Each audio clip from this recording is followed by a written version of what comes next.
Aha. Come on in, folks. We see you out there.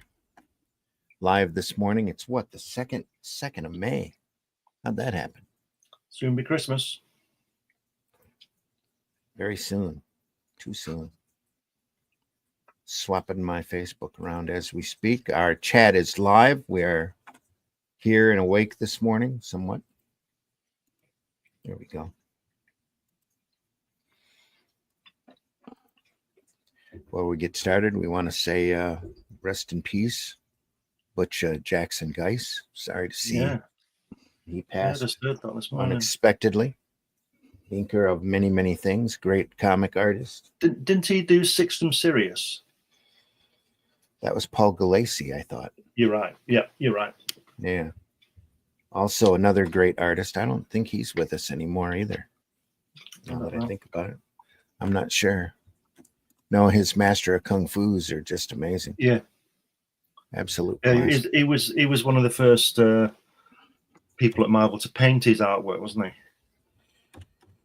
I think so. I was back during a period when they were looking at comics as being high art. It doesn't happen that way anymore. Let's see here. I could be wrong here. How's he doing?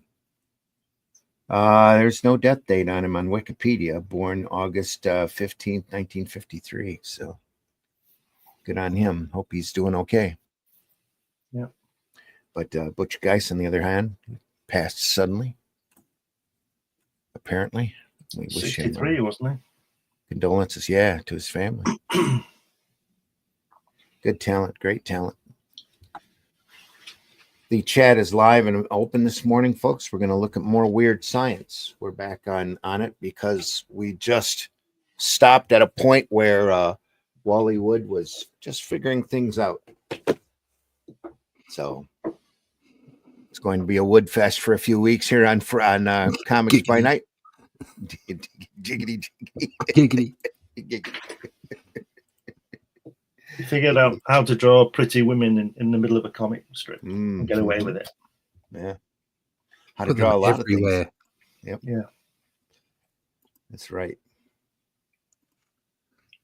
All right, we'll get things underway here and start rolling here. Let's see. Where is it? It's been a crazy week for me. So here we are.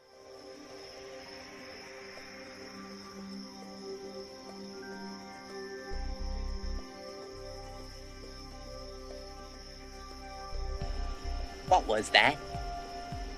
This is not a charade. We need total concentration. Now, once again, this time, with theory.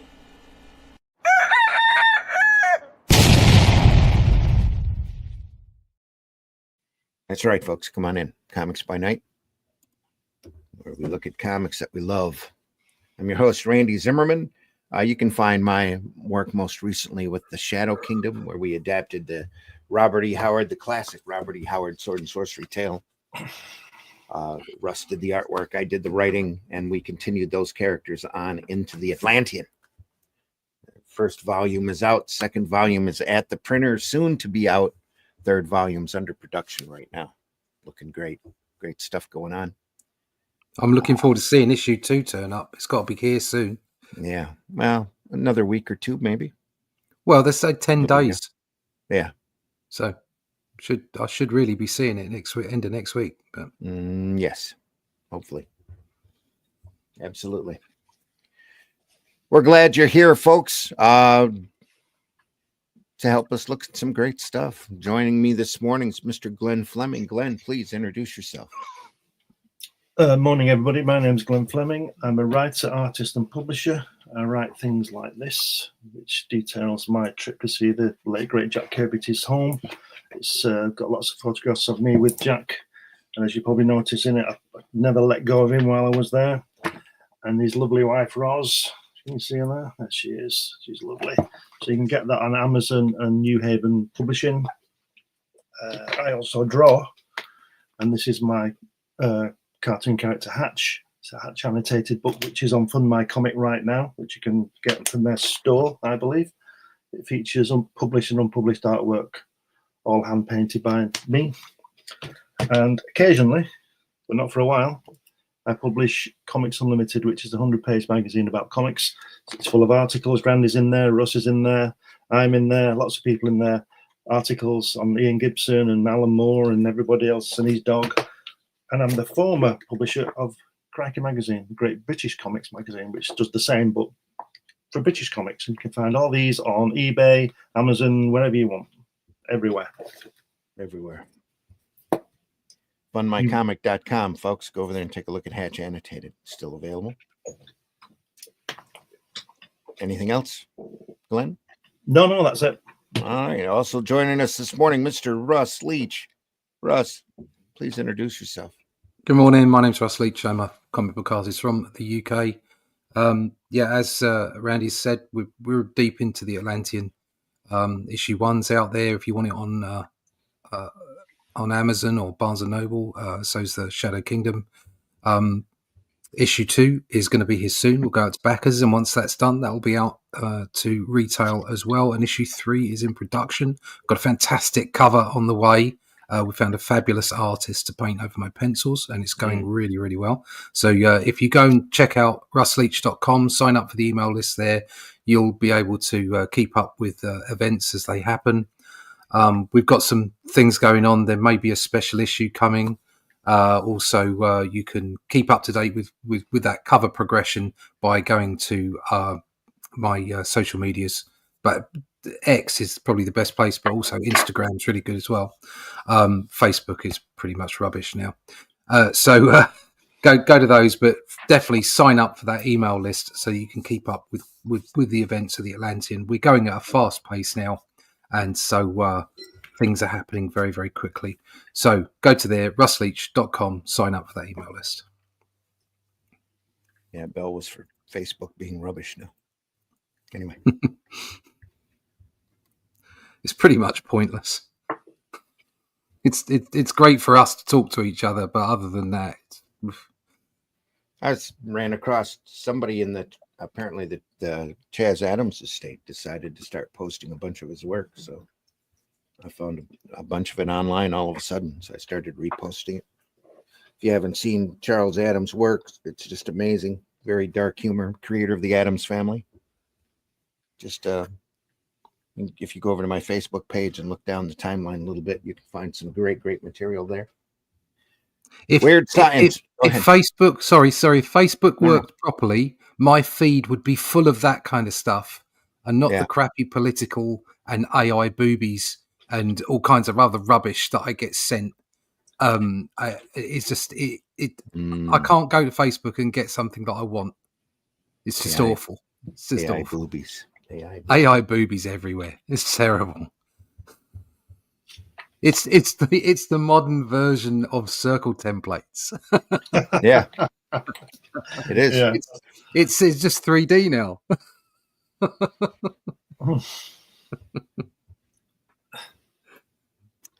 Yep, it is. Here we are, Weird Science, folks. We're looking at the Russ Cockrum hardback editions. Just beautiful. There is a 4-volume set. We are up to volume 3. Each issue or each book contains 6 issues of Weird Science in order. Colors covered by the great Marie Severin. The artwork itself is shot off of the black and white originals and printed in black and white on beautiful white paper. Just fantastic volumes if you're able to find it. Printed back in the 80s. Actually, see if there's a date on this. There usually is. Nope, just entire contents copywritten. This issue and itself. The bottom left there. Oh, it's the issue, is it? It's number 12. Yeah. Yeah. From March, April of 52. 1952, this stuff. 1952. And just solid, evergreen, beautiful stuff. Just look at the way that guy is standing, looking back up at the big guy. Yeah. Isn't that fantastic? The way he's arched his back. Yeah. Yeah. What are you that doing with that amazing? camera? What are you doing, Randy? What are you doing? I'm playing with this book. Yeah. The glue hold on it. it is Just up. hold it down while we look at this cover. You don't have to crease it. Just hold it. That's it. Yeah. Sorted. No, you see, in order to hold it down flat, you have to crease. Oh, there we are. I guess I am drunk this morning. Here we are. I didn't see the camera had gone cockeyed. There we are. Good stuff. That's A sharp picture as well. Look at that beautiful background there. Yeah, it's lovely. I Just like fantastic. the piping that he does is great, isn't it? Yeah. It's really a trademark of Wood's material, Wood's stuff. And that's piping down at just over where it says science fiction at the bottom, and the blue is a thunder belt, isn't it? That dynamo belt. Yeah. Mm. And you see it above the science fiction. I get a kick out of looking at the detail and Yeah. seeing how rough it is in reality. Yeah. I was watching a video a little while ago of a fine artist, he's an illustrator, an architectural illustrator, and he was talking about how to fool the eye to see detail. And it was a really interesting sort of, so I suppose, video essay on the subject. And then you go back and look at so much of the artwork that we love and things like this. We go, oh, look at that, that's great, look at that detail. And then you look at the detail and it's a bit of a mess. But it doesn't matter because it's just done so well. It's put in the right places. It's there, as we were talking about before, Glenn, impressionism. That's right. It creates the impression of what you're after. And and actually understanding that has definitely instructed me, but it can instruct all of us in how to build our pages and how to produce our panels. That's right. And back in the 80s and 90s, I did a load of drawings for a real estate person from the plans of houses. I had to draw a 3D house from a flat architect's plan. Great challenge, brilliant. But what you do is, one trick I learned was that when they want people on and cars walking down the street or cars on the drive, don't put your car on there or a car that's around now. You do a generic car. Yeah, and it's like you said. People were saying to me, "What kind of car is that? Is that a Ford? Is that a whatever a Datsun?" And I said, "It's none of them." No. But like you were saying about the mind filling in. Yes, filling in the gaps. Definitely. They thought I'd drawn a Ford car, and it was just a generic car. It's because they were applying their bias onto the top of it. That's right, and which is also what impressionism is about. Exactly, and the people I drew didn't sort of wear skinny trousers or flared trousers. They wore trousers. You understand what I mean? So they weren't dated. So that's exactly it. Yeah, you're absolutely right. Haldir, is it Haldir? The illusion of detail. Yeah, that's exactly it. Let's just look at this cover all for the 2 hours, Randy, because it's absolutely amazing. We can go through and decipher this for a while. I was amazed here at the details real hard here. The farther down he goes, the farther away. It's just flicked in. It is. It's just line work here. Yeah. And a lot of that's Marie's coloring that breaks it up. Yes, the coloring does it. It does incredibly well, yeah. This is beautiful. Yeah. What you've also got to remember as well is that you need to know, you as an artist, you need to know what you're drawing to leave the stuff out for the mind to fill in. Does that make sense? Mm-hmm. Yeah. So if you're drawing, like we said before about these Wally Wood and Harvey Kurtzman and these people drawing these, especially these Second World War stories. Now, I'm sort of into the weapons, so I can tell what the weapons are, and that's testament to them because they know what the weapons are. Do you understand what I mean? They draw the actual Tommy gun or the MP40 and all this kind of stuff, but they don't render it perfectly. But I can tell what it is. Do you understand what I mean? Like look at the belt. Look at the bandolier thing he's got around his belt there. This guy. If you look closely, that belt isn't fully rendered, but you know it's a belt. It's got a buckle on it, and it's in the right place. So you fill it in, and this is the genius of these guys. They're just the best. And of course, the pouches that Rob Liefeld is so fond of all come out of this. Yeah, I was sitting watching a Joe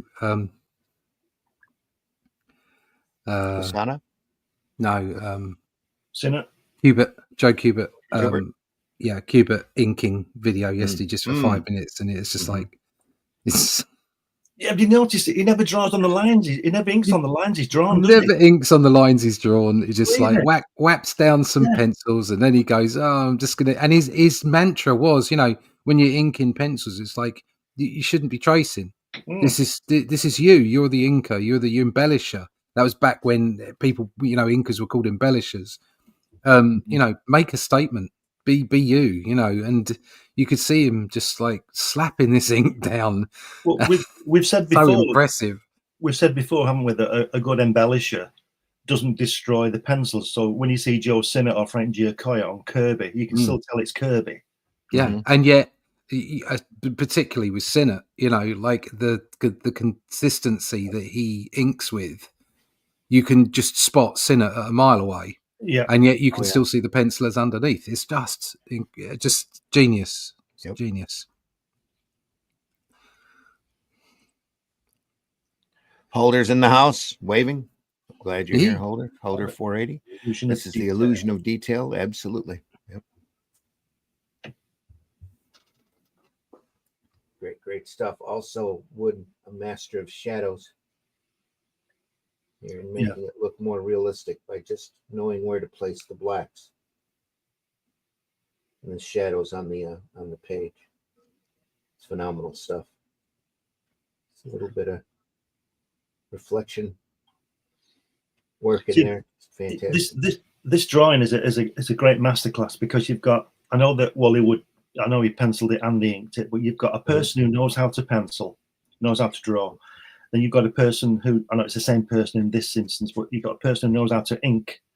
Yeah. And then on top of that, Marie comes along and just blows the whole thing out the water, because she's just so good at colours. Yeah. A very underrated talent, Marie Severin. Absolutely. I know we all know her, but I don't think she's that well known. No. Well, there weren't any women in comics, were there? That's right. And then No. she's the best one that ever was. Yeah, there were women in comics, and they were bloody good at what they did. Really, women or minorities, but they were there. Yeah. It's not recognized. Yep, the artist of the issue, Wally Wood. You'll see why here as we go along. Just phenomenal stuff. He started taking over this title visually with this issue. There's at least 2 or 3 stories per issue of Wood. You can see that Frazetta must have been not Frazetta, sorry. Al Williamson. No, I'm thinking of Nick Fury, Agent of S.H.I.E.L.D. Steranko. Steranko he must have been heavily inspired by this stuff. Yeah, especially with the skin tight pants on this. Yeah. They could really be Nick Fury's legs. Yeah. This is really his youth right here, too. Yeah. As a kid. I was just finding this stuff off the rack would be amazing. I'm just looking at the text there, and before Wally started drawing, he'd been in the Merchant Marine, sailed to Guam, the Philippines, South America, and Italy, and then he left that and went in the paratroopers. Jeez. Keen. This is before he started drawing. But the majority of these artists were badasses, though. They all did their part for the World War II. Yeah. They've got that horrible lettering on this, haven't they? That mechanical device. Yeah, mechanical look. It's a shame. Yeah, look at that face, though. In fact, it's only the lettering that dates this visually. Really, yeah. Yeah. But the majority, all of this stuff, though, is evergreen at this point. Yeah. Just phenomenal stuff. You sit there in awe of these. Everybody in general working on this stuff is just at the top of their game. And it's obvious that, so many of the guys over at 2000 AD were lapping this stuff up as well. Really made an impact all over. What's that title? A gobble is the Nog's best friend. Yeah. Right, okay. Tree. Do we know who's written this? No, but I would assume it's Al Feldstein watching over. Yeah. Right. At this point, he pulls away from doing the artwork and to concentrate on editor duties and writing duties. He was doing weird science and weird fantasy uh, overseeing at this point. So I'll tell you somebody else who was looking at this as well, probably the same time as we, or at least I was. Dave Gibbons. oh yeah, we can see a lot of Wood in Gibbons' work. I think he's a couple of years older than me, but he's. I think this stuff would be about 10 years old when we were seeing it. Yeah. That face down the bottom looks a bit Brett Ewing's. Yeah. Yeah. It doesn't look wood, does it? No. It does to me. But you can tell it's wood with the legs. Like this guy here. Just those calves, doesn't he? Yeah. Check them calves out. Yeah. Flash Gordon right there. Yeah. And he also crater looks down here. The whole ground is just amazing. A little bit of it bubbling and like a cauldron. Just great stuff. Didn't have to define the line here at the bottom of the boot. You just knew it was there. Yeah. It was a bit of a cool dude, that guy, doesn't he? Yeah. It could be Nick Fury without the patch. Marvy in the house. Greetings. A bit late. Not too late, Marv. Always happy whenever anybody joins us. Thanks for being here.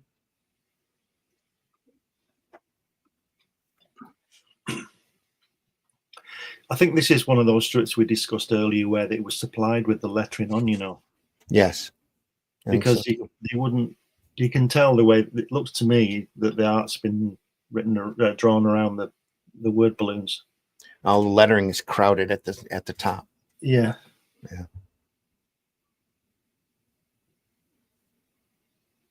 So dense. Very. Pets. Bah. You see influences of everybody, especially modern day Jim Lee, Ethan Van Sciver, just everybody working in realistic comic form. If they hadn't seen Wood there, or influenced by him, their line, you know, it's just that great of stuff. Wrightson, Kelly Jones, all of that stuff all come out of this material. Must have been quite daunting to get these pages with all that lettering on. I'm thinking, oh shit, am I going to fit this description into this panel? Yeah.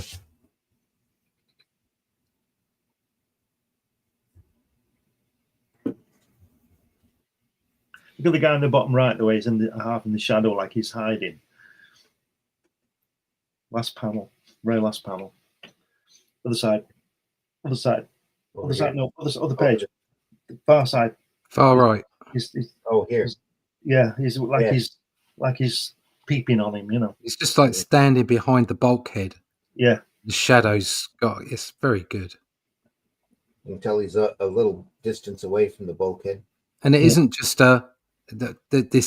this is where you see the genius of good sequential artists and storytellers, not just illustrators, is that he hasn't got that shadow down him because he just happens to be standing there and there's a shadow and it's well imagined. There's mood to it. There's story in what he's drawing, just in the essence of what he's drawing. It's brilliant. And again, he didn't have to throw all the detail in here. It's a lot of negative. No, he didn't have to do any of it. No. Just had to know where it was at and be able to show the shadow of it.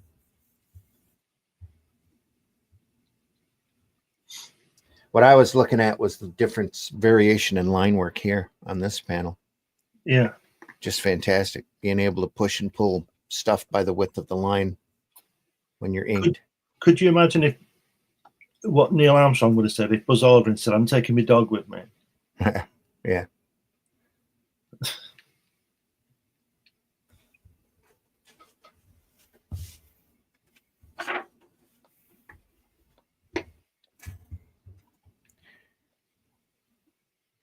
To me, this is probably the best reproduction of this artwork too, shot right off of the originals, printed on bright white paper, bound together for to be kept forever.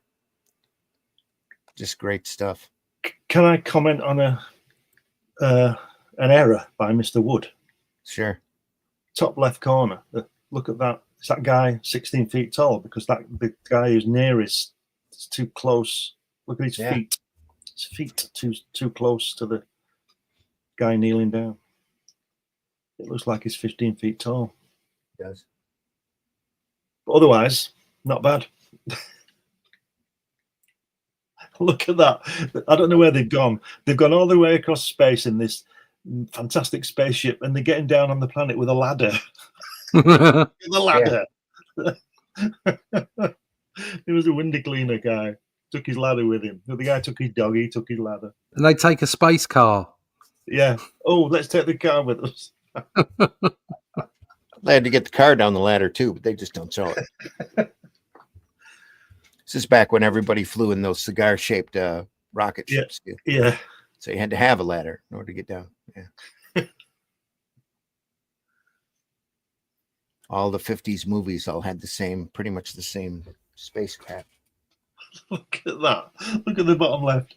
Good Lord, it's disgusting. It must be 10 feet high. It's staring at us. Don't be afraid. We won't harm you. Oh, okay. Cheers, mate. There's some sexy bums on the right there. Yeah. And the bottom right, where your thumb is. Yeah, sexy bums. Look at them.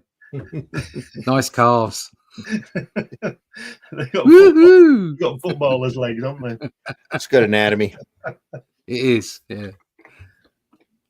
Just got to know how to draw manly men and womanly women. I think that's the only way to draw them.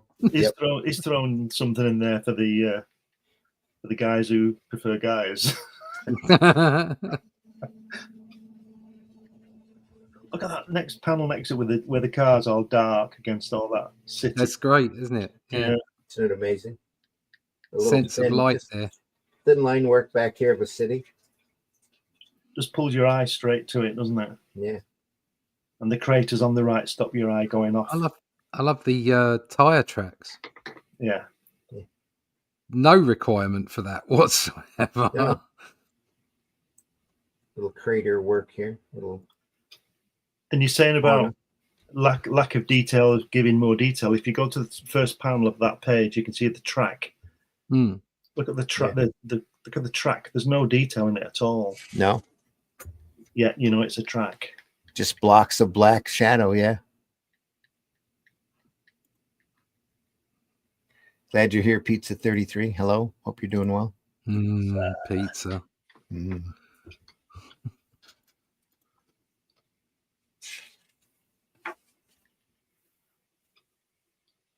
Literally in Wood Haven or Heaven this episode. Will be for a while. If I can get the camera to stop. Sean Connery. Yes. It does. Look at the top, the first page, second panel. Look at those eyes. I'm sure Wood's done that in some eerie or something of a big eye. With a tentacle on it or something. Yeah. Look at that alien look right there. And then, on the third panel is the elephant man. Yeah. Get that slime mess off me. They're like, oh, say, help me out. Ouch. They're taking us prisoner. Look, more women-looking creatures. Oh, human. More human-looking creatures. This must be a prison snoo. Yeah. Donaldson, you're the language expert. Get together with one of these things. Find out what you can. Yes, sir. He calls himself a gobble. Somebody's having a laugh with us. It calls them nogs. That looks like Steve Ditko face, doesn't it, with that cigar in the center? And the monsters, the hideous, idiotic creatures that captured us, they call them nogs, sir. Ask it why the nogs are holding the Goebbels prisoner. He says they're not being held prisoners. What? Not? No, sir. The Goebbels says, or Gobble, says it's just home It says that it'll be our home from now on, too. What else does it say? It says the Nogs are our good Lord. Good Lord. Look at that Wally Wood ear. Yeah. It's that whole face. Actually, there's just a whole panel. It's almost like a little bit of Mort Drucker in there, but we've been looking at a lot of those mad works. Yeah. So everybody's bouncing off of everybody else here. What is it? Are they trapped? Port's opening. They're coming out. Wait. Do not be afraid. It talks English. Yes, your language is taught to us. It was learned from your cousins who came to our planet. Take us to your masters. Our masters? We have no masters. You mean, but the Nogs thought, Nogs, what are they? Our masters, they thought this was to be a friendly exchange. An exchange of what? On the second planet of Polaris, where we come from, we are the pets of the creatures that inhabit it. Our masters sent us in friendly exchange for your cousins, who they thought were sent to our planet. You guys out. It's about time I'm starved. Here, for Pete's sake, you dumb Nog. Won't you ever learn to understand us? Huh. The Nog is to global as man is to dog. It's probable that the Nogs will never understand the Earthmen. Do you understand your dog when it barks? The end. What happened to the dog? I The don't know. dog in the strip that he took with him. Is it? Did they eat it or something? It might have.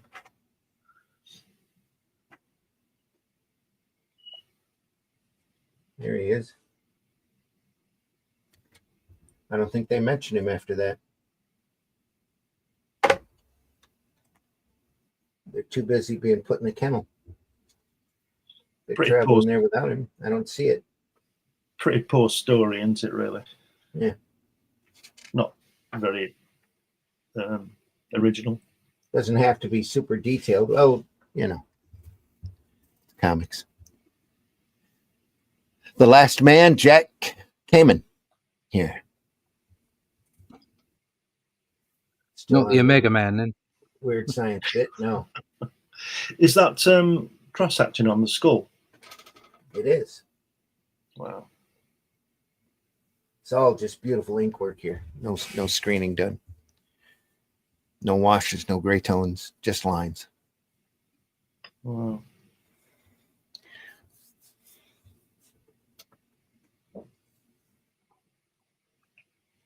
Got to write his whole name out here. Yeah. Don't see that very often. Even if that rib cage looks a little hinky. Doesn't matter. Beautiful stuff. Again, great ink work. Again, look at the text on it. Yeah, a lot of story. And if you think about it, it might be good getting pages like that because you wouldn't be able to do a lot in it, would you? Yeah. Well, here's Space Scene guy looking out the window. Space Scene guy looking at an explosion. Good Lord. Space Scene, another guy looking out the window. Or same guy looking out the window, looking sideways out the window. Imagine the description. 6 panels of a man looking out the window. Yeah. Look at that. How ridiculous is that? I've been knocked 6 miles upward by the concussion.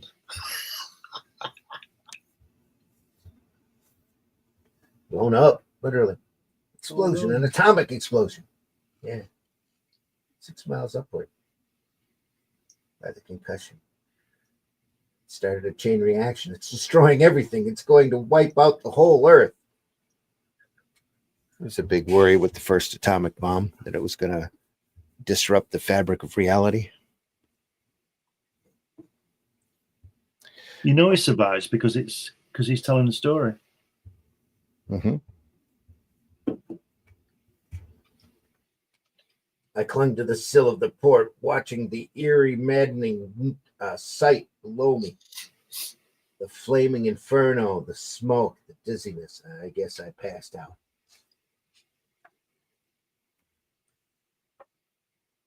Comes to the entire planet is run by apes. No, just kidding.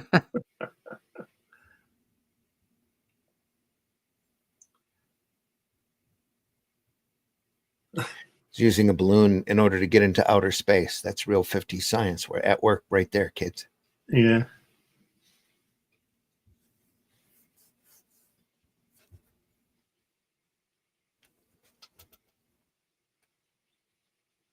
He's not.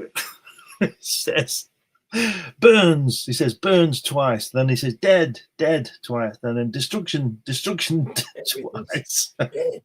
Yeah. This is correct. The ground, it's radioactive, but I'll get out anyway. Yeah, and how does he know? Well, I'm down. No telling whether I'll stay alive or not. Destruction everywhere. My God, am I the only human being left? No one alive. There's that. And he says it again there. There must be another human being. There must. Yeah. Sob. This is great. At least the circus Ted survived here. He's got the little stakes he's crying under. Oh, is that when he was a kid?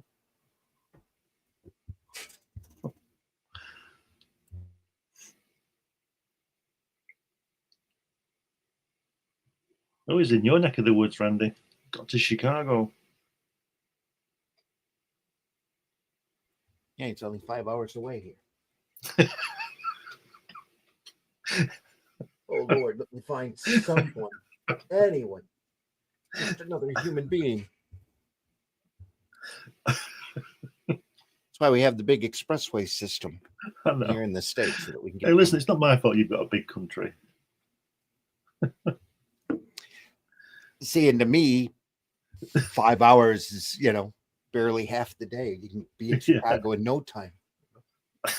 What, about 5 hours? Yeah, I can be in Detroit in an hour. He likes looking out that window, this guy, doesn't he? He does. Hello? Someone? Can you hear me? Anyone? For God's sake.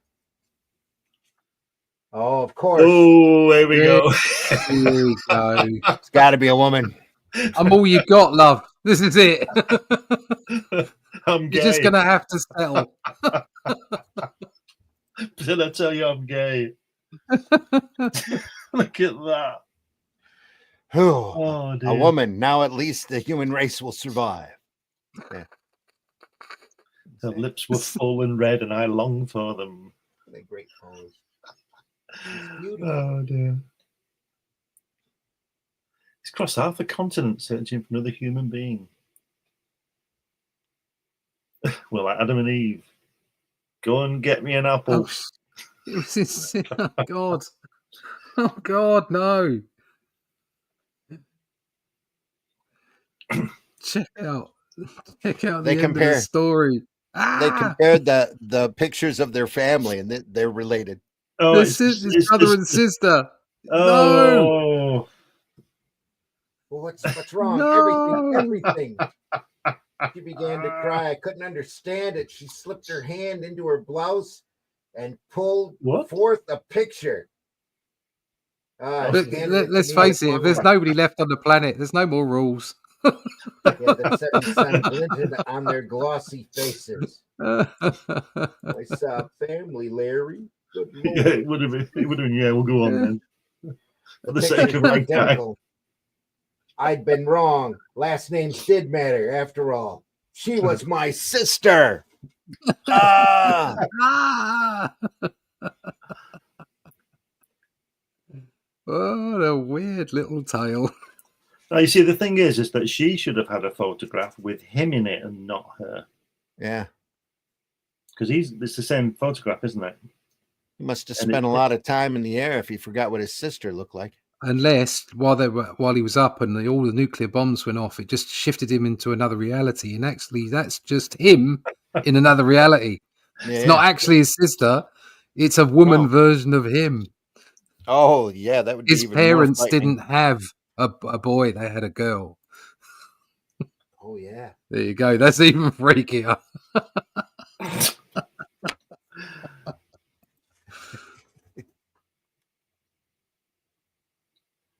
Oh, dear. Now we get to the shots Brain. and stories ad. Yeah. Picture stories from the Bible still.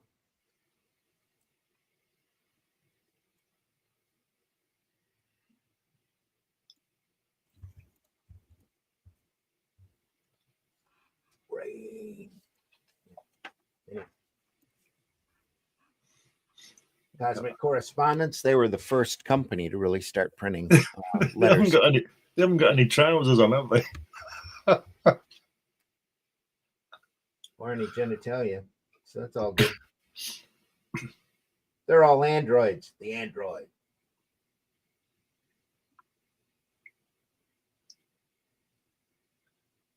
And again, just simple lines back here. Despair, minimalism, almost Mobius looking. Yeah. Beautiful brushwork.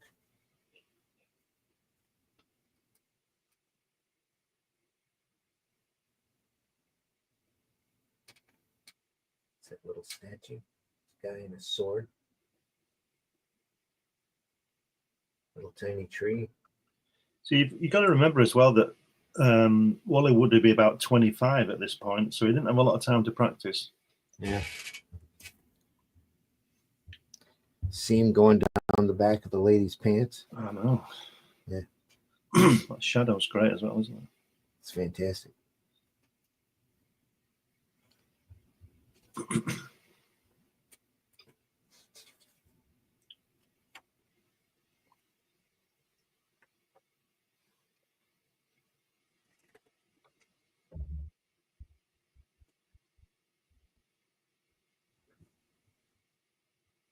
It's fantastic woodwork.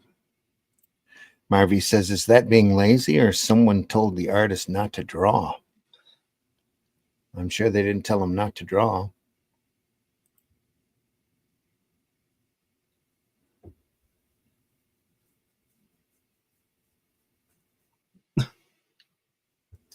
Great shadow work here. Look at those buttons on that girl's coat. They're like Aren't like they amazing? Look at that. Yeah. Look like little dials. Been great to get dressed in the morning, having to pull them big buttons through. Yeah.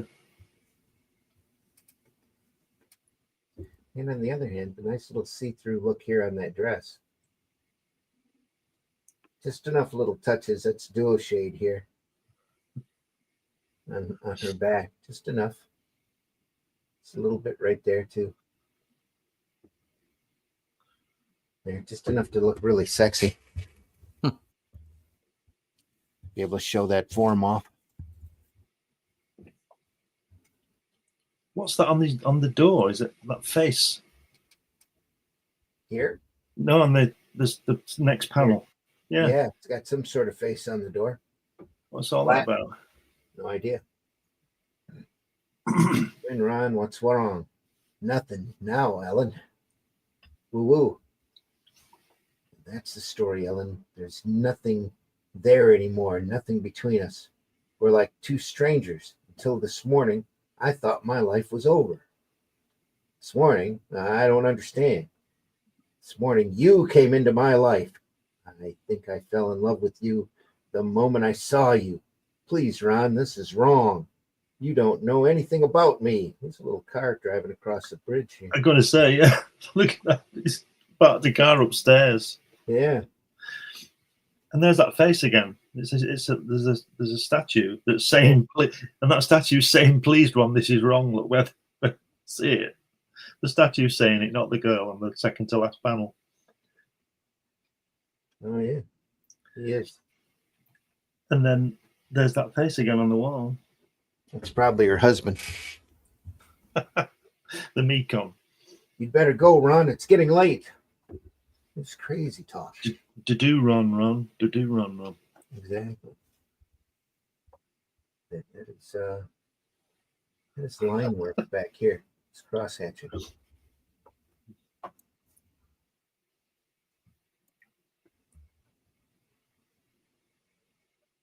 Cal Tennis. Did you ever hear of androids? Androids? What are they? Oh, great work here. Look at this negative space. Yeah, that's fantastic, I'm not isn't going to it? draw that detail in. And then the one before, there's a sudden blackout Yeah. on half the panel. Here, let he's, me. he's doing that 22 images, isn't he?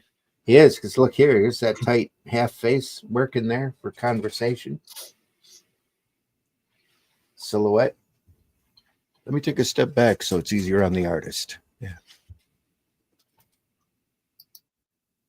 It's great. Everybody's talking to each other on video phones.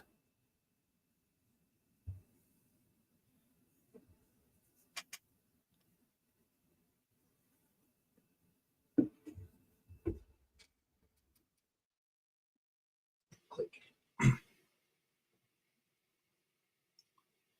That's going to be your wife from now on. That was Mrs. Donald Martin. Rather an emotional type. She seemed pretty, though. Rather, my lord. So he's made an android of him. Is that right? It could be an android in general. Wow. I could get an android made that would look so much like you. Even Lee wouldn't be able to tell the two of you apart. This android could free you. You could take off, go east, marry Ellen, and Lee'd never be the wiser. You're not kidding. Mia, are you? Cal, is this the truth? Yeah. Talking about making android versions of themselves. But he said it's 50 years old, the model of him. So how have they done it like him? How can it be so like him if it's 50 years old? No idea.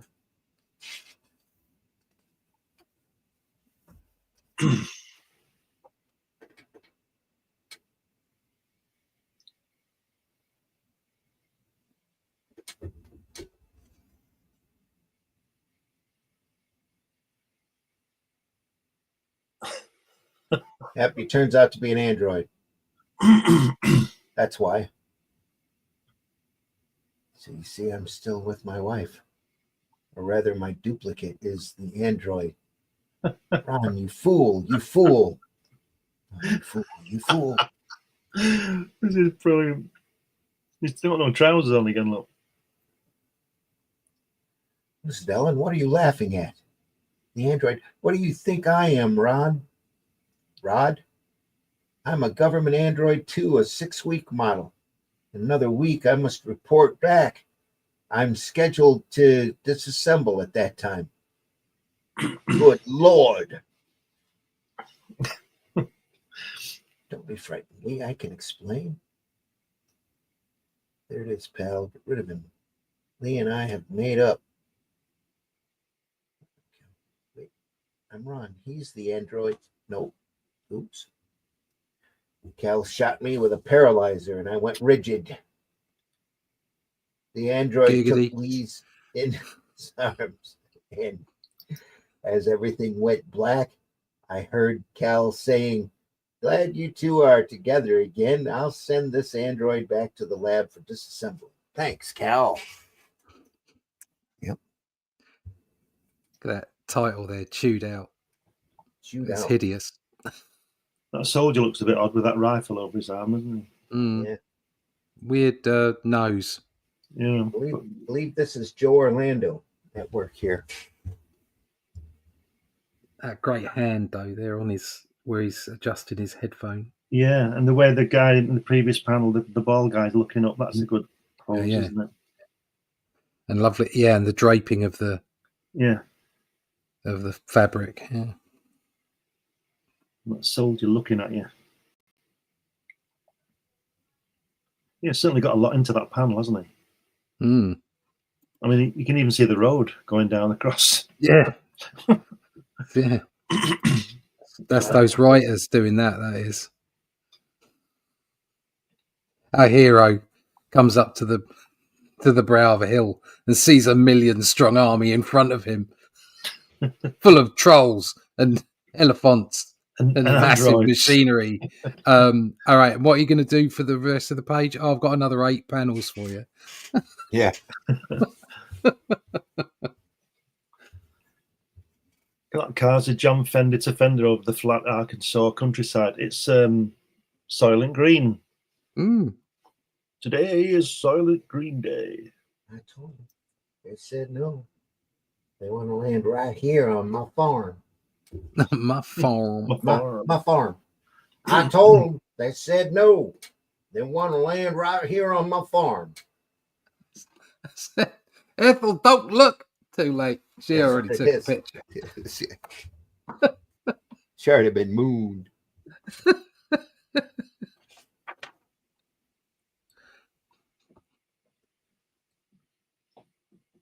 And again, we've discussed this before, but you can tell it's obvious that they're all feeding off of one another, trying to do their best work.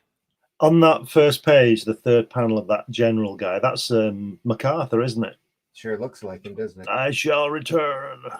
Yeah. Whose blasted idea is that? The president, sir. Harumph. Look at that. I never thought I'd see that, in an American comic. Harumph. Harumph. Just stand there. Get on with it. You usually see that in the Beano, don't you, Russ? Constantly. Harumph. Harumph. Yeah. It's when they've got nothing else to say, they're disgusted. Harumph. Harumph.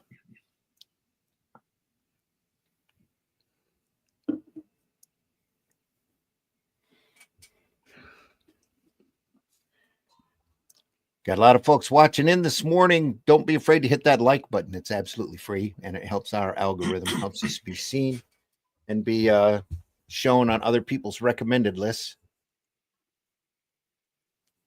You hear that all the time on these podcasts, but it is helpful. It's very helpful and appreciated. Thank you. That center spread down the second panel. I don't know whether you remember this one, Russ. It looks like Tough of the Track. Do you remember Tough that one? of the Track? No, I don't know that one. He used to. It was drawn by Joe Colloon, who did Charlie's War. Oh right, okay. And I think it was in the Dandy. I'm not sure. Binya, one of those. And he used to. He was a runner, and he used to race everybody. And then at the end of it, he always had a bag of fish and chips for his tea.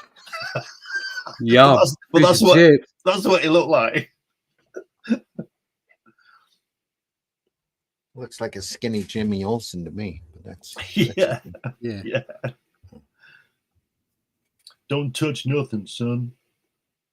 We've been trying to get in touch with the Earthmen for 2 years. Shucks, I just plugged her in. That's all. What are you talking about, boy? What you talking about, boy? Look at that. I love it. You've made contact with a rocket ship, fella. Right now, we're about 3 days' journey from your planet. Stop the corn husking, bud. You can't make me swallow that tall yarn. Come on, tell the truth. Says the truth, Harold. We've been traveling for 2 years, Earth time, toward you and have been trying to make contact all the way. You're the first human we've been able to reach. Oh, yeah? Wow. If you never spoke to no human before, how come you can speak English?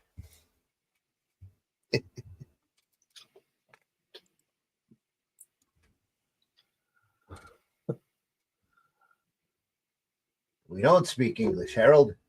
When we started receiving your voice on the modulation receivers, we immediately piped it into an electronic translator. Would best describe it. What? He looks like his hair is standing up there like he's shocked.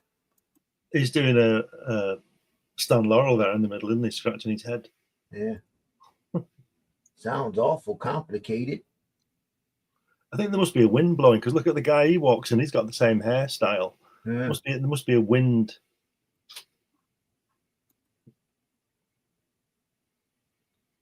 What's up, Bill? This is a matter of national security. This farm and that radio is now the property of the U.S. government. Old MacArthur here says. Yes, sir, General, sir. Harold is the only human we will have anything to do with. We trust him. Get that hillbilly back in here, Lieutenant.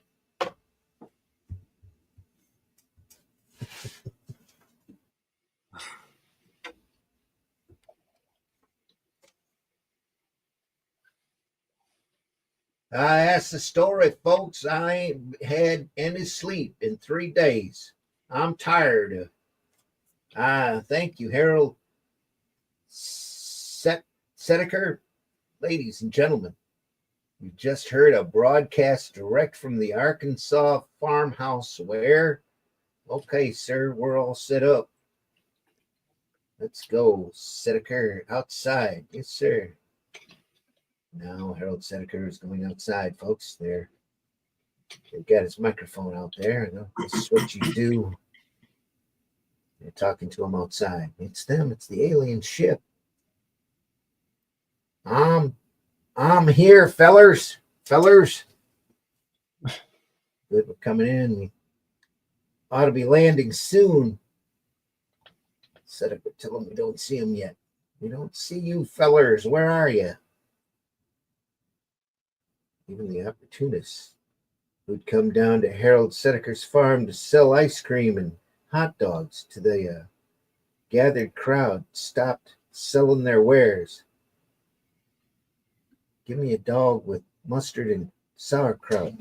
Not now. They're coming in. We're coming in, Harold. Tell them we don't see him. We don't see you fellers yet. So are they going to be super big or super small? It's got to be a flying hot dog come by or something. It's been a long time since I read these stories.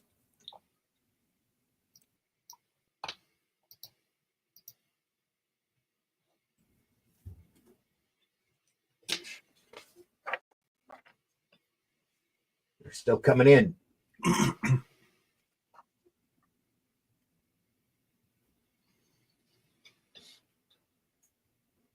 Oh, yeah, there we are. Look at that. Eating that hot dog. Who's the artist on this? Did we? Pretty sure it's Joe Orlando. Joe Orlando, yeah. Yeah, on this. Didn't he draw Daredevil for an issue? Yeah, for a little bit. Yeah. It's mainly an inker in his later years. A lot of stuff for DC. Right.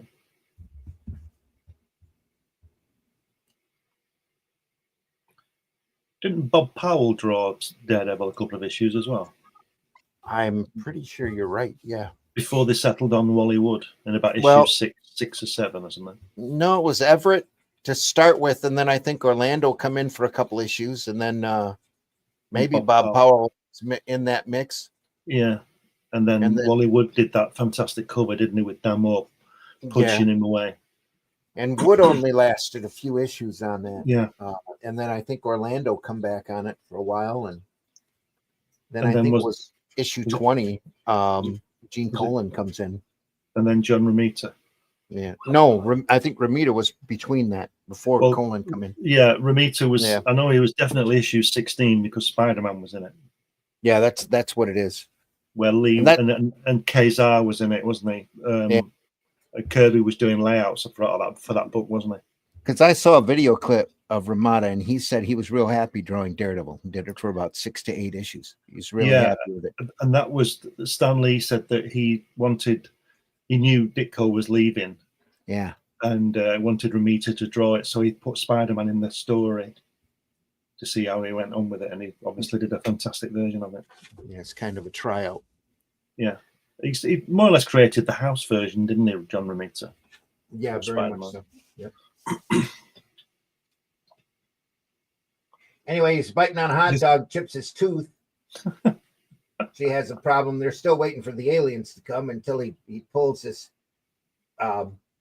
piece out of his mouth that he chipped his tooth on. Blasted a good Lord. A rocket ship, a tiny squashed rocket ship. Editor's note: sauerkraut juice teams with microorganisms, which to the occupants of the tiny rocket ship must have seemed like monsters. You see, they landed in a barrel of this stuff behind the hot dog stand. Yeah. Tiny ship. So he's eaten them. He's killed them. Yeah, he's killed them. Yeah. They're all dead. He gone. Almost the same style of rocket ship, though. Look at that cheek.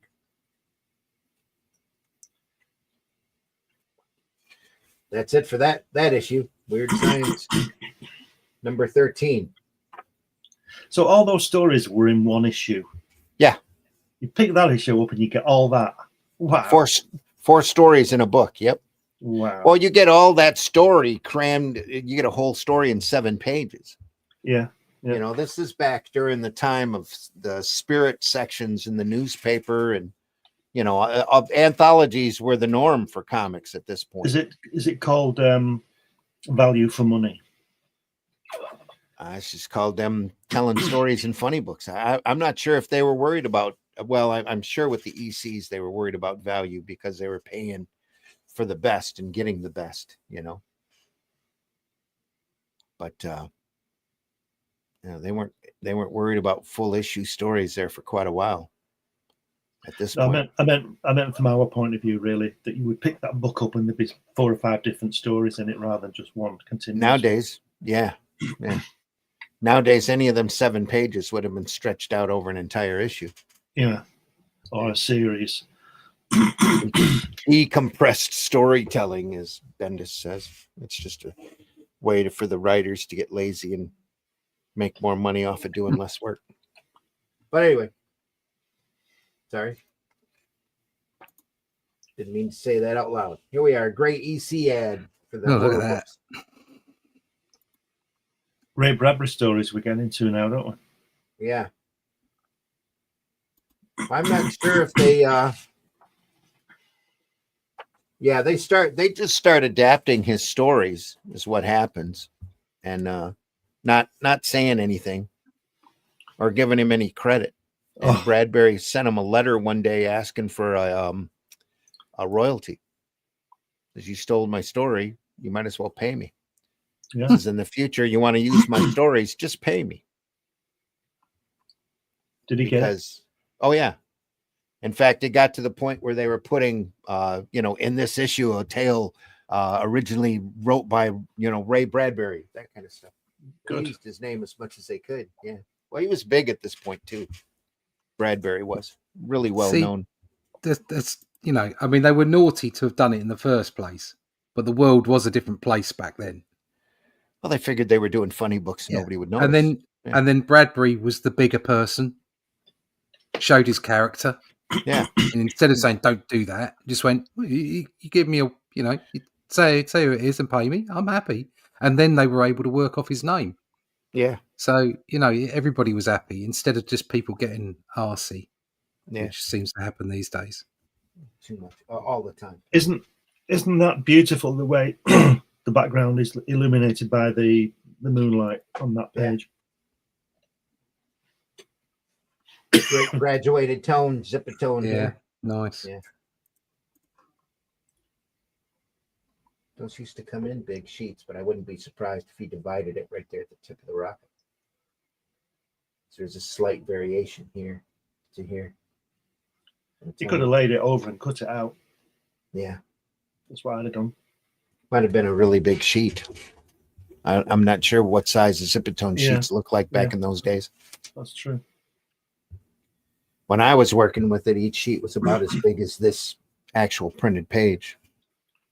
Yeah. It's about, the sheets we work with were roughly the size of artwork, A3. Yeah. huh? Yeah. If you turned it sideways, he might have used an entire sheet right there. Right. Yeah. He wasn't working two up here, was he? I would imagine he was, yeah. Right. Yeah. Well, in that case, yeah, like a whole sheet would be half the page, wouldn't it? Mm-hmm. But two up. Probably goes right to there. That's why he's got that little added, little tiny bit of mountain right there in the background. That might be curled up Zipatone for all I know. No, that's a piece he cut out there. Nice little mountain. What a great page. Look at that. Classic rocket ship. Look at that flight jacket. It would have been great if they'd not put that second panel on it. Fantastic work. Yeah. But he made it work, using that for his space and then kicking into the story. He must be clever, that general. He's got a pipe. Yep. General Ross looking character there. Going for rump. Yeah. So now, Major Allen, I have some good news for you. I got your shipping orders today. What, from Amazon? It's fan fiction. Anyway.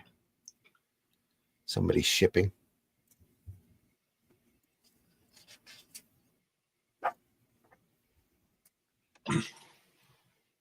That head. That's fantastic. He didn't have to draw it at that angle, up the nose shot like that. He did it. He says, you've been recommended for a top secret Air Force experiment called Operation Moon. I wonder what that's about. Really? Is it dropping his trousers and mooning? It's about my bum.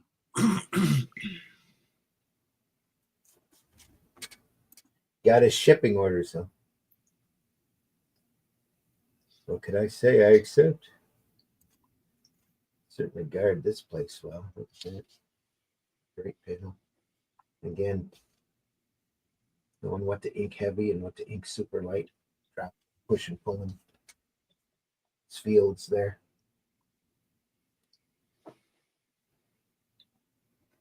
So you don't have to draw the whole body there. Just enough to get that impression. Yeah. Same here. Let's blend him in. This is Lieutenant Jack Forbes, the rocket's radar operator. Pleasure, Lieutenant. Major Allen is the man responsible for the entire operation. Professor Alfred Bargson. And here, Major Allen Bargson. He looks like a professor, doesn't look like Einstein type. He's got a scruffy mustache, that's for sure. It's an honor, Professor. And then 2 panels of info dump right there. Boom, boom. Here, let me duck out of the way of this panel balloon. Yeah. The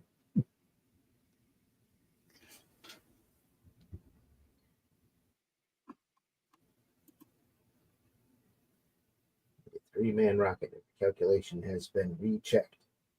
Theoretically, the MR1 will be capable of reaching the moon, landing, and returning on the fuel supply it'll carry.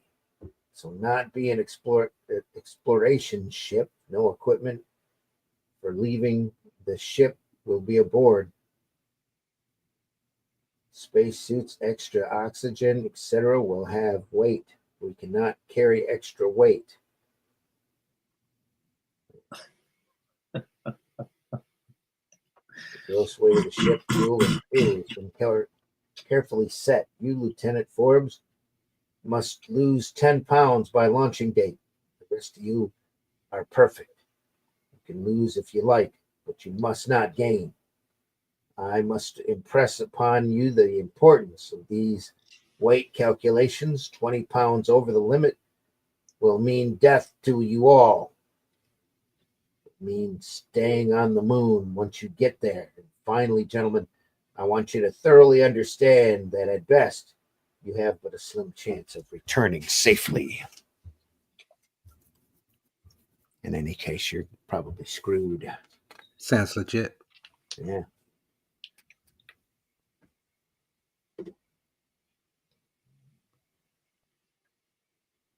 Oh, here we go. Oh, Could- gorgeous girl. Let's get her in as many different tops as we can. Yeah. Yeah. And by the way, your third passenger's a woman. Yeah. Which With- obviously means love. Dad is expecting you. Get the dry brush technique here. Just done. This brush is running out of ink here. Beautiful. Oh, it's something I watched. Another video I watched was Alex Ross inking. Well, say inking. Is it Full Circle for Fantastic Four? When they brought them back, it was a while ago. Okay. And he was inking. He wasn't inking with ink. He was inking with black gouache. Wow. Okay. So he said the reason that he did this is because it was easier if he made mistakes to fix them. That was what he was saying. But in actual fact, what was happening was he was also able to do more sort of dry brush work with it. It's easier to do dry brush work with the gouache than it is to do with the ink. Yeah. And he was creating some really interesting effects. Cool. And it was very black. The artwork was incredibly dark. Yeah.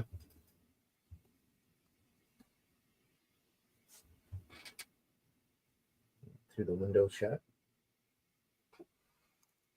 Great stuff.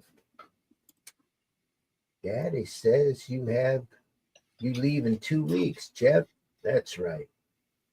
Myrna. Maybe she's not the third crew member. Maybe she stows away. Yeah, she's going to go in the food and ration locker, isn't she? And mess it up. And they're all going to say, well, as long as we're here. I'm not coming down to see you take off tomorrow morning, Jeff. I don't think I could stand it. Let's say goodbye tonight. Not goodbye, honey. So long. Could you imagine?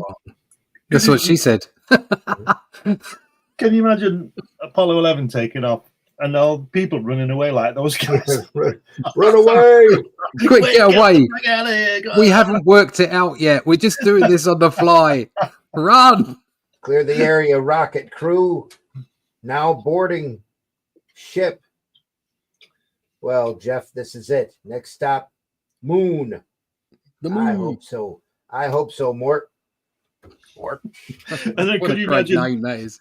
Could you Yeah. imagine Neil, Buzz, and Mike on Apollo 11 looking out the window and seeing everybody running away? Yeah. It's like, oh, that's filling me with confidence. Yeah. What's I'm going just- on?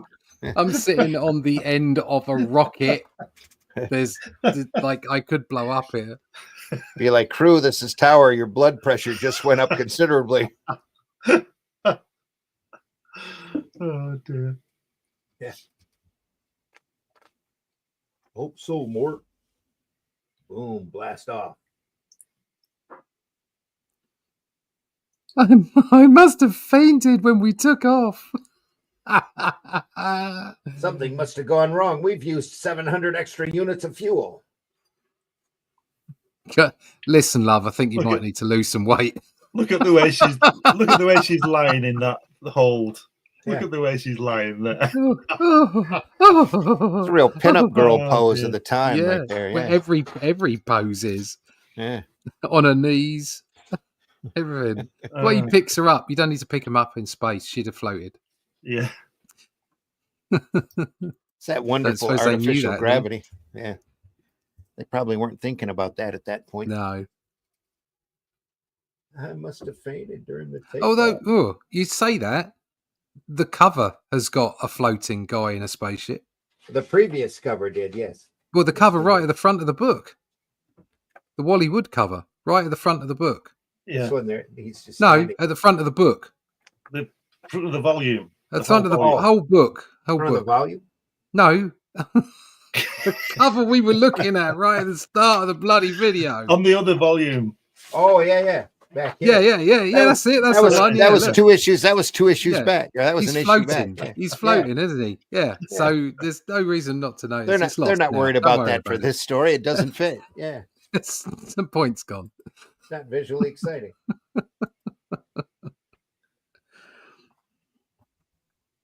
Myrna, you crazy fool! What did you do a thing like this for? So they're all overweight now. So they all drove straws and decide that the girl has to be left behind. No, I don't know. Sab, I didn't know. Jeff, it's either one of us or all of us. I'll go. No, Jeff, you can't.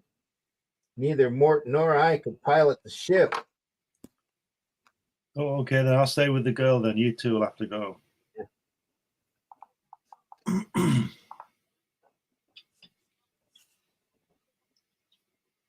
Oh no, I was right.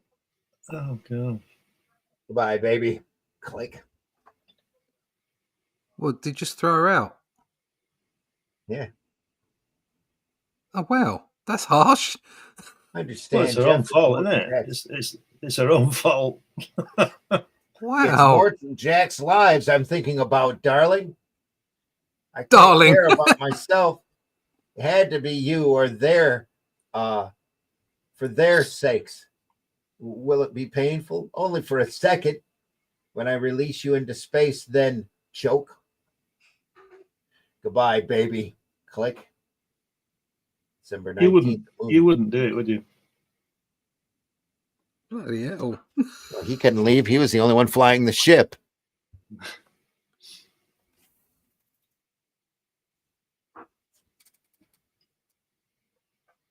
December 19th, the moon looms larger and larger before us as the minutes speed by. For mankind back on Earth, a new life is just beginning. For me, it is the end. So who's gone? Him or her? Greatest. Who's gone? I think she is. The floor of the airlock banged shut behind Myrna. I looked at her through the glass. She was smiling. Her lips shaped the words, I love you. My arm was heavy as lead as I reached for the release switch. For a moment, I hesitated. Then, goodbye, baby. Click. Flushed her out the ship. Oh right. Okay. Wow. He obviously doesn't care. Well, it's her own fault for not Stowing away. for fainting. She said she wasn't going to Fainting. I Gotta must go have down to- fainted. I'm a lady. Silly bitch. Oh dear. Saving the future. More Jack came in here. Look at that, That's beautiful. great, isn't it? Nice in the Yeah. background there. Yeah. Line Light, work. light It's use the line work. Yeah. Reed Richards and Sue, isn't it? It is. The signature Good. here right between her legs.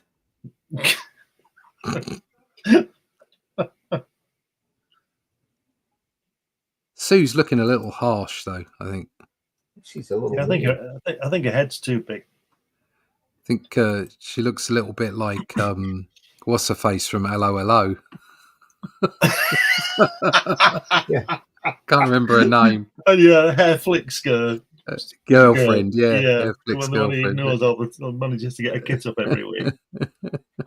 She had You filled can the kiss me hypodermic- now. Yeah. Yeah. He's not interested, is he? She's gorgeous. You may kiss me now. Filled the hypodermic with 8 cc of Formula 129A. Oh yeah, I did that last week. Goodness, I used 128 X instead. Oh no. Shit. Never mind, nobody will know.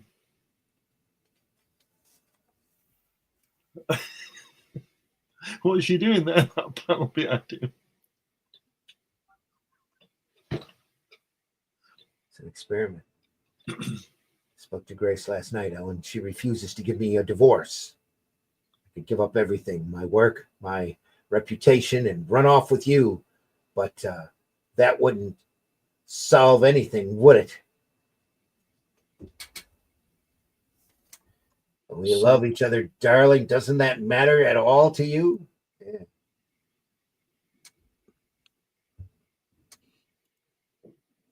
Darling.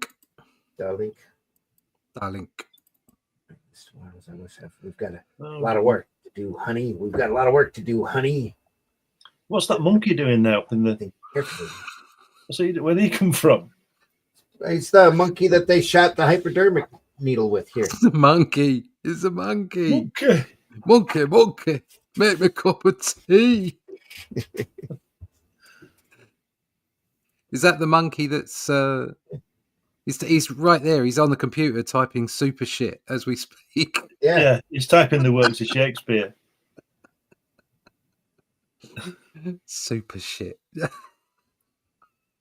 You haven't heard about that, Glenn? No. That's the leak of apparently the next Superman movie. Lex Luthor is going to have 100 monkeys, monkeys typing onto the internet and trying to get everyone to hate Superman by using the hashtag social media. It's that Bob Newhart. Oh, is that what it is? The hashtag super shit. Funny. Yeah, super shit. Yeah. I've given up. I've stopped watching films. Sorry, Glenn. Didn't mean to step on you. What were you saying? I'm just saying it's that Bob Newhart sketch when he says about putting 10 chimpanzees in a room, each with a typewriter, and let's just say, for argument's sake, and they're there for 10,000 years, they'd write the works of Shakespeare. And he says, 10,000 years later, they open the door and these monkeys are there, and they pick up the piece of paper and it says that the monkeys have been typing on, and it says, "To be or not to be, that is the Yeah. I watched a video essay on the chances of infinite amounts of monkeys typing out randomly the works of Shakespeare, and you would be amazed that by the time you got to like the third or fourth character, the amount of power as far as probability is concerned that you need just to get the first 4 letters correct. It's not something that's going to happen even with infinite monkeys. I think they did that on what was the space thing? Oh yeah, Red Dwarf. No, the other one, the one that the like the Simpsons. Futurama. They did it in Futurama.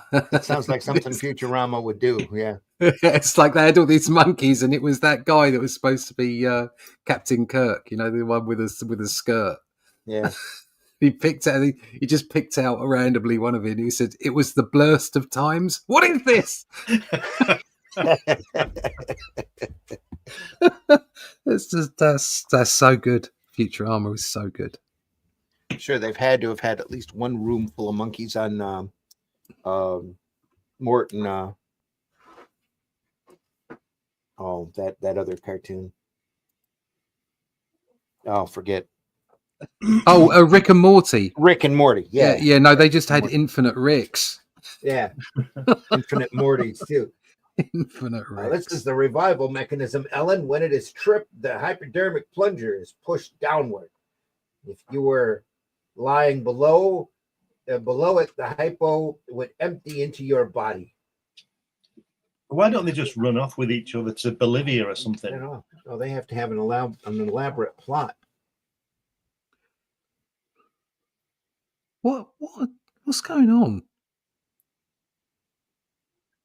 He wants to leave his wife for her, but they can't. Oh, that's not his wife. Oh, no, right. that's his assistant. Yeah, and they're in love and they want to leave, but the reputation will be shot. So they decided to go into suspended animation for 6,000 years. Oh, that'll do it. And then everybody will be dead and nobody will know, and then they'll be happy ever after, and they'll be rich. Just from inflation. Yep. Yeah, that's how it works, everyone. Yep. Yeah. Buy gold. Put a penny in and go to the restaurant at the end of the universe. Yep.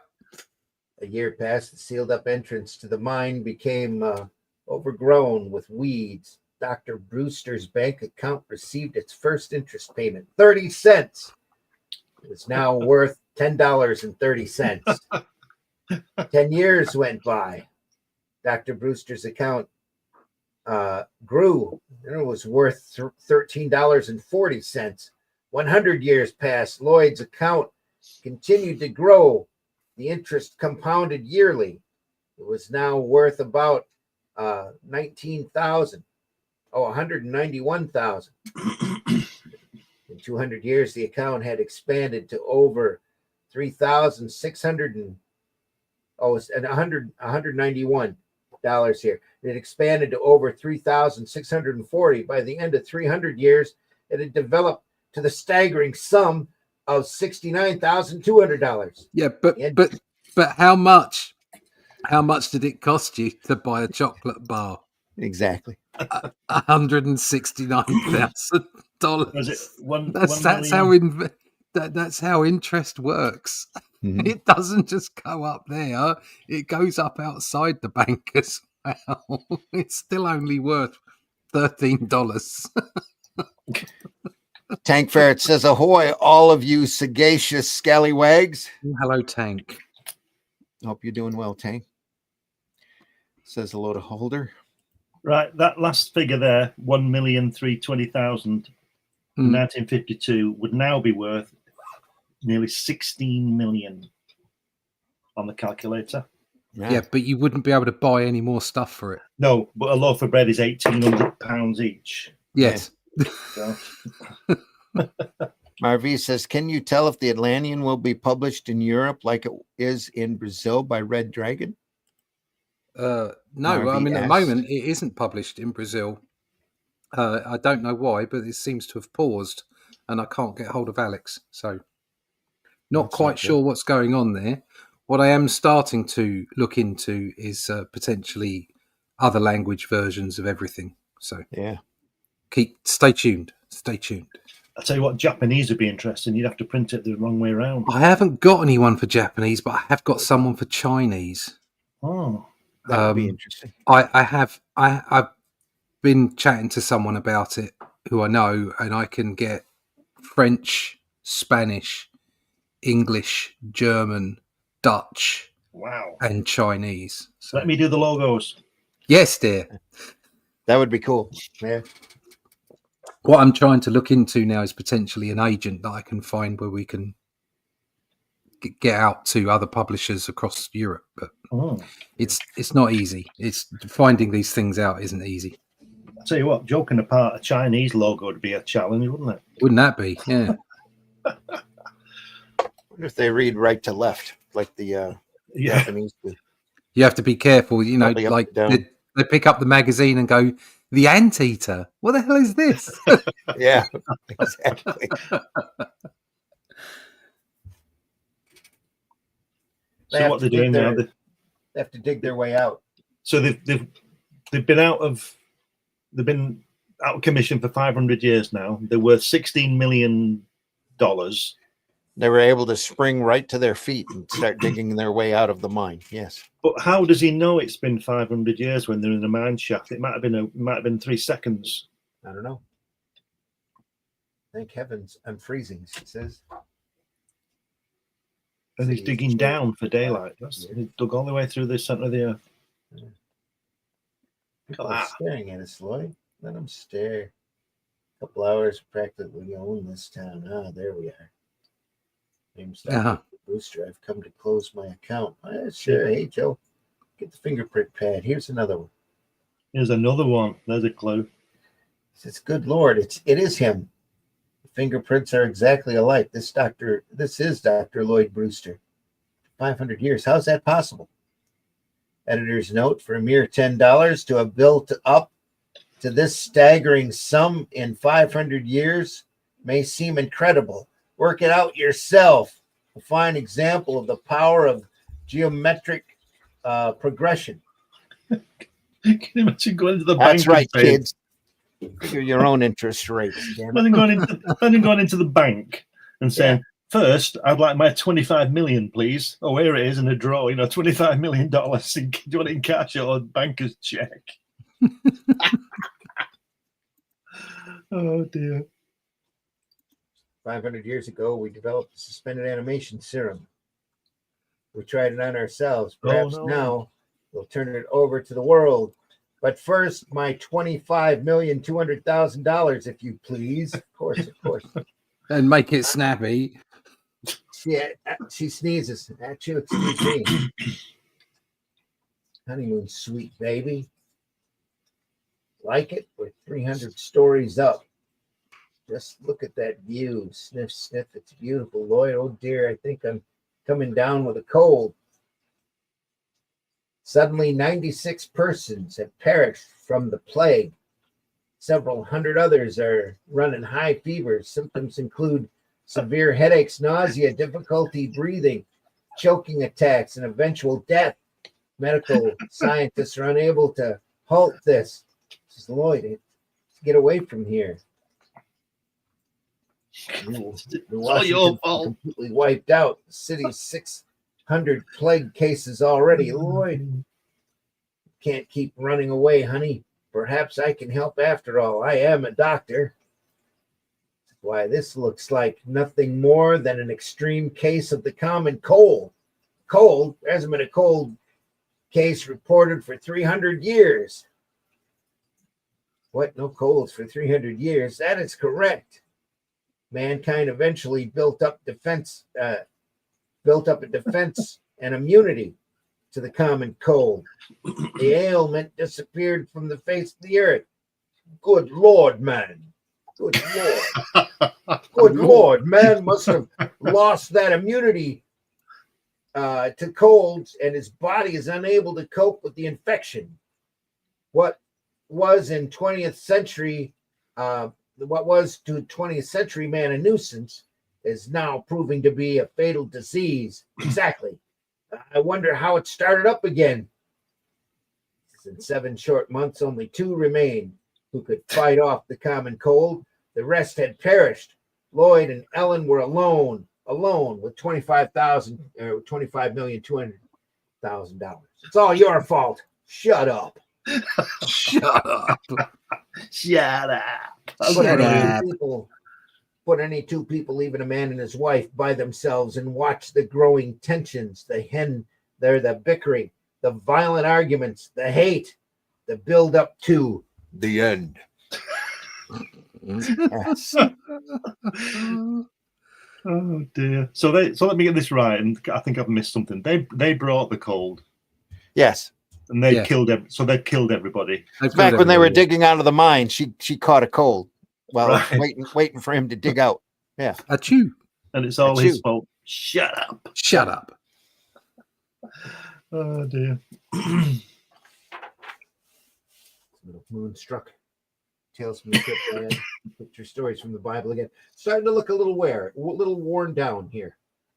The pictures are like they've been shot numerous times. The photostat of a photostat of a photostat. He walked among us. Wally Wood again. And instead of using a ladder this time, they just have pipes attached to the side of the spaceship. So they're able to climb down. With some lovely negative space on each of the pipes. Yeah. Look at this detail back here. Just amazing.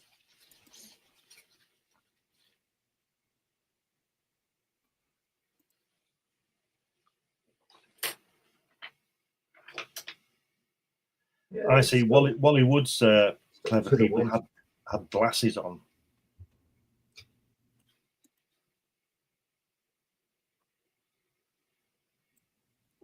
This is a few decades before LASIK surgery.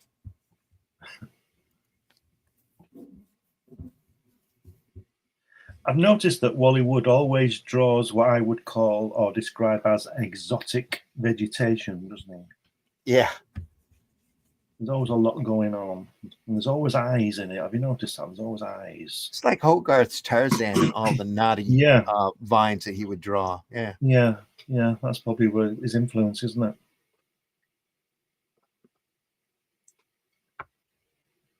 I can almost guarantee that is, heavy influence. What's the jacket? Is it supposed to be shiny? Is it like chainmail or something? Here, yeah. Is it tint? Is it? It isn't. It's tint, letter tint, isn't it? And it's been either cut out or whited out. Yeah, that's what it looks like. Absolutely. It's a screen here. Same thing there. Not brushed on like it was duotone, dual Yep. shade board. That's a zip screen there. Look at all that detail, just solid detail. Lizard guy here. Big trademark for those guys back then, drawing little lizards on in the foreground. Yeah. It's great stuff.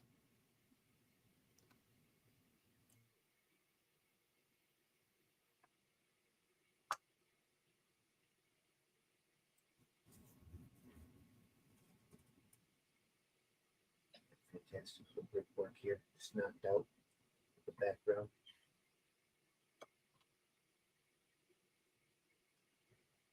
It's great. Good stuff.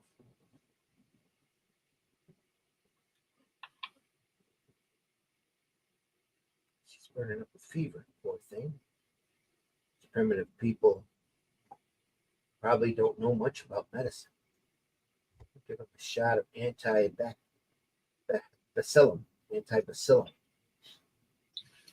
And there's the little, sorry, there's the little guy's mum sexy in the background.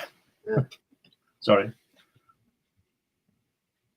Life here exists by the usual oxygen metabolism.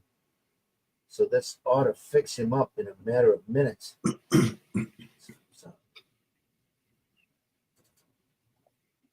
Slip that. Nice.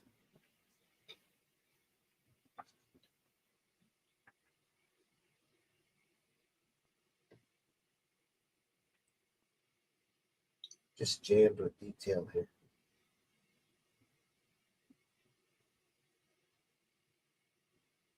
Cure the sick by touching them. Feed the starving by turning water into food. Not exactly. I'm afraid you wouldn't understand, sir. Miracles or not, you will cease performing them for members of the lower caste. The rabble must not be helped. I forbid it. Only the higher priestly. I'm sorry about that. I plan to continue to aid those who need me the most. This isn't going to end well for him. You dare defy me, the high priest? Look at this. He says, I've not eaten in 3 days. He says, fill your bowl with the water from the fountain over there. Why don't he go and do it? He can't, he's not very well. He could go and fill it up for him.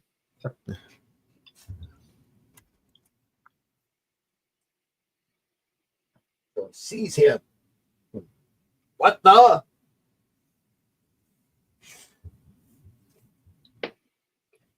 It's been seized.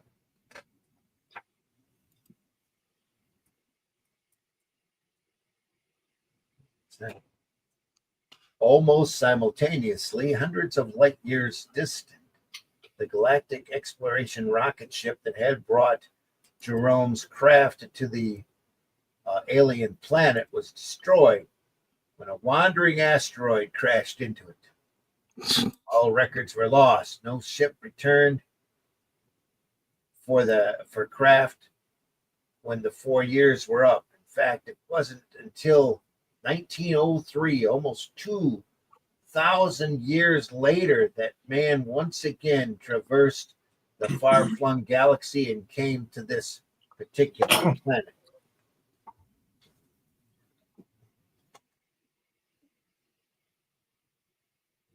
Oh, yeah, I see where this is going. Sure, this planet would have a highly developed civilization, sir, that when we recognize that atomic explosion, notice the strange symbol the people wear around their necks, Nicholson. Even some buildings have the symbol adorning them. Must be their version of a flag. Well, there we are. Guess they've taken us to the top man. Guess they're taking us to the top man. Welcome. You're the first visitors from space. We have so much to ask you. Tell me, Your Excellency, what symbol you wear around your neck? I notice that many of your people wear it also, and that it decorates several of your buildings. Does that indicate your planet It's more than one nation, more than one government. Oh, this is a religious symbol, my friend. Craftians wear it. The buildings are places of worship. See, it has a strange shape, though. What does it represent? It is in honor of the founder of our religion, who was the son of Mambula, our deity. He is sent here and performed many miracles, but he favored and helped the poor rather than the high caste. So the high priest ordered his execution. He's put to death by torture on a stretch rack. This symbol represents that stretch rack. Rather a familiar story, Commander. Yes, Nicholson, rather. Yeah. So what happened? Pardon? I've missed something again. What happened? Oh, the guy who initially crashed on his rocket ship was helping the poor and performing miracles until his rocket ship got hit by a meteorite and he was stranded apparently. But the high caste didn't like him helping the poor, so they killed him.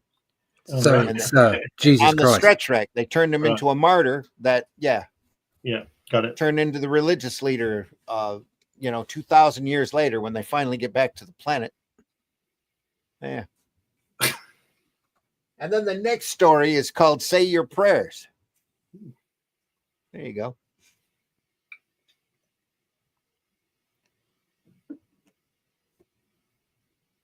And here we are looking at Joe Orlando drawing bugs. This must be a professor dude here because he's got the flashy, got a mustache and beard, and he's dressed well. Look at them bugs. That's crazy.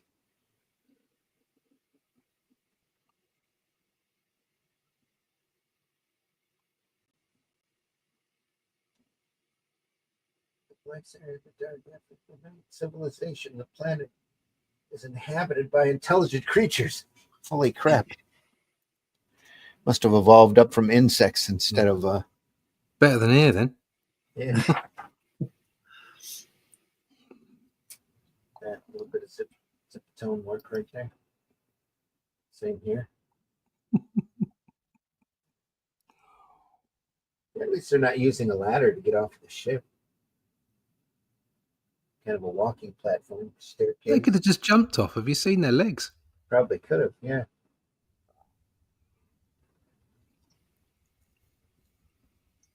Some more. Look at that background. He picked that up from Wood. You know he did. He saw what Wood was doing and decided to do that too. It's a great shot, though.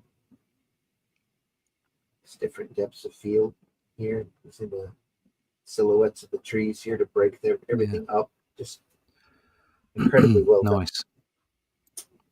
Who's drawing this one? This is Joe Orlando. Right.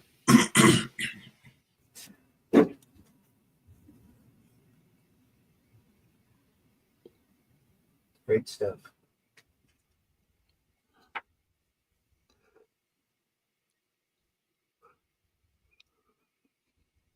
A small, bright creature of a four-limbed variety, but using only two of its four limbs for locomotion, moved across the field with a staggering gait. Moo! Silence, stupid one. Well, we eat you.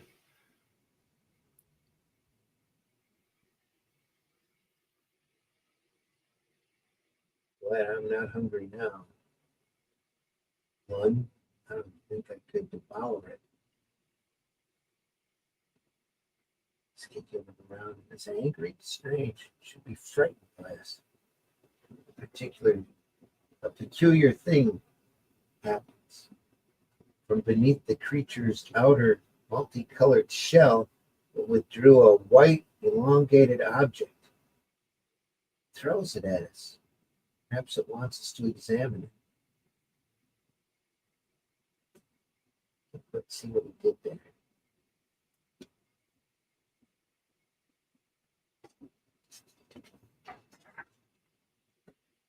It's in a book.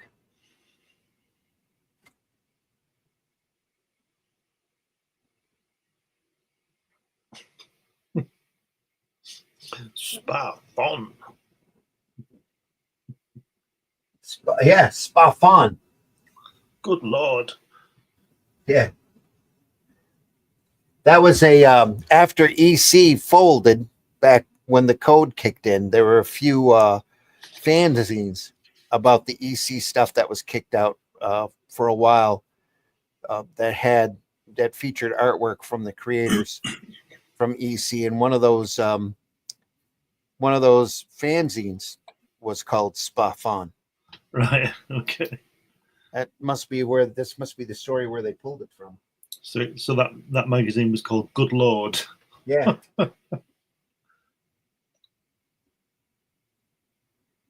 So it's almost like the underground movement that was on the west coast of the United States. There was a big fandom. Well, they encouraged a fandom here at EC because they were printing the letters pages, and people were starting to talk about the stories because they weren't necessarily made for kids. But that fandom base started doing their own self-publications that turned into the fanzine market, very much like the Rocket Blast Comic Collector and the Wits End magazine that they put together.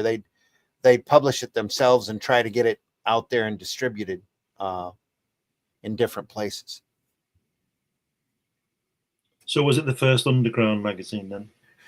Well, it's kind of like a sub category of the undergrounds. They kind of grew up together, and then they merged later on once the comic distribution went to the direct market with Phil Suling in that. Then it turned into the alternative comic market. Right. You've got to write that book, Randy. It's really, again, like I keep saying, comic history is real fascinating to me, especially this kind of stuff, because no matter what the hurdle, because there was a big distribution hassle, especially once the code kicked in, that nobody was able, to be nationally distributed until they figured out to do magazines like Warren did. Sounds like today, but a different reason. Exactly right.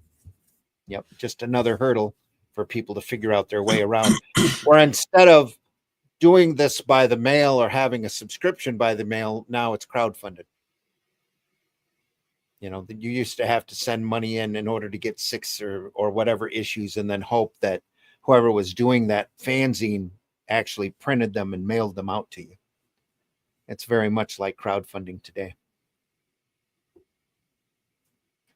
And here the bugs, aliens, end up being captured by one of the professors and mounted. Department of Agriculture bulletin. This is a picture of Jed Bumpkin. He's pretty proud of his collection of praying mantises. Because of Jed, all of this other assorted other pests will not be destroyed this year. 7 praying mantises would have devoured them if they had been allowed to live. Don't be like Jed. The praying mantis is your friend. Look Egyptian on that photo, on that frame. He's got them in there. Yeah. What a weird story. It's the High Council's decision that we will abandon plans to colonize Gondar.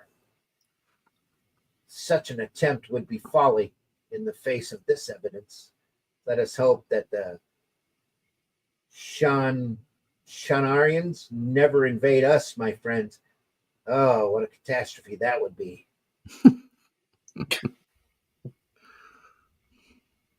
Yeah. Instead, they're just bugs. Are we done? Yeah, we are. Yes, 10-2. Wow. Yeah. Two issues in. That drawing we're looking at now, that cover, it's got, to me, it's got real the clothes, very religious undertones. Mm. Do you know what I mean? The way that girl, the way the girl is. Yeah. That could be the vibe that they're trying to get across too, because these spacemen coming down. Yeah. And look at the background again, the lighting on the background that Marie's done. Yeah, Isn't just it wonderful? amazing. That? To go from a darker tone here into a much lighter tone and drop everything back, just amazing. Yeah. Well worth the studying time. Yeah. What a Lovely. grasp of color theory. And the way she's done the suits, sort of a grey colour rather than a red or a blue, you know. She's Mhm. made them almost boring, you know. And it makes the girl stand out more, doesn't it? Because she's in that lovely red. Yep. And look at the Which I'm shadow sure on the spaceship. once it was printed and on the stands, this was a bright red too. Just a Yeah. great solid red. Just like this was a fantastic royal solid color here. And again, they did this on purpose. This cover is laid out like this because they knew they were on a spiral. Most of these comics are on spiral racks, and that's as much of the cover as you're going to be able to see. And they had to stand out. That's why these logos are so bold. You look at those old Archie had the same cover layout for decades for that reason, because they were set on a shelf like that. All you could see is in big letters and very basic, very primary tones for logos that you can read literally from a distance, because that's how they attracted their audience. And solid blacks that Wally Wood does. Yeah. It's amazing. The shadow work in general is just phenomenal. Look at that going through here. Just beautiful. Great work, folks. That's why we love looking at this stuff. So. Well, next week. Sorry, just one last thing. The only thing I don't like about Wally Wood's spacesuits are the helmets. I think he takes the easy way out by just drawing that circle. Well, I think that was standard for the day too, though. Mm-hmm. All of the science fiction stories had that bubble shape. Imagine that, what he's drawn there with a Mobius helmet on top. Yeah. Yeah. Yeah. Anyway, still superb. Oh, yeah. Yeah. Phenomenal. Great colouring again as well. It's just wonderful. Yeah. Yep. It's the different shades of blue here. Just phenomenal. Issue 14 next week, folks. We'll get into that. Lots more Wood, where that came from. Anyway. And there'll be some changes made. More great stuff on the way, folks, next week. Next Friday, we'll get into more weird science. This Sunday. We had a request by Allison, suggested we do some Star Wars material. So this Sunday, we're going to look at the Star Wars comic strip. It's just the Al Williamson. Yep. By the great Al Williamson. Look at that. I mean, it's Sunday, got wood. folks, you're not going to want to miss it. It's got wood all over it, hasn't it? It sure does. All of these guys are feeding off of one another. Look at that. Incredibly Look at well. the vegetation again. Yeah. It's alive, amazing? isn't it? Yep. Very Incredible. What a great angle. Line here in front. Yeah. You're sort of further up in the tree. It's fantastic. Fantastic stuff, folks. It's the same type of binding, same kind of paper, same great black and white work, only it's comic strips instead of comic books. Amazing work. We'll take a closer look at all of this on Sunday, folks. Star Wars, the comic strip by Archie Goodwin. Let's do it now. Just carry on. Just carry on with the show and do it now. Let's hit the recording and just carry on with it. Sunday at 9 a.m. Eastern time, we'll be covering that. So stop back by Sunday Funnies. Russ, are you able to speak? Yep. You want to tell folks how they can find you? You can find me at russleach.com. Sign up for the email list there so you can find out about all things Atlantean. Follow me over on Twitter and Instagram, and you'll get updates of the latest covers and everything that's going on. So sign up at the email list, at russleach.com. Go. Absolutely. Glenn, tell folks how they can find you. On Randy's show on Friday and Sundays. You can find me on Amazon, Barnes & Noble, Fund My Comic, just about everywhere. Just put my name in Google and something will come up. I've got 12 books on Amazon, different subjects, lots of magazines and all kinds of stuff. Just check it out. Put my name in the thing, URL box, whatever it's called, and something will come up. Search. Yeah, search engine, whatever it's Search called. engine. I I don't know. like a Ural every now and then. Yeah. Folks, I've been your host, Randy Zimmerman. We do this twice a week. Friday morning at 5 a.m., we have Comics by Night, where we look through great stuff. Sunday morning at 9 a.m., we look at the more unusual material, like comic strips and the like. And like I said, this Sunday, we'll be going over Star Wars by Al Williamson and the great Archie Goodwin. Bloody good. Fantastic collection, really good, really great, masterful material. We do this because we love it. We love looking through this material.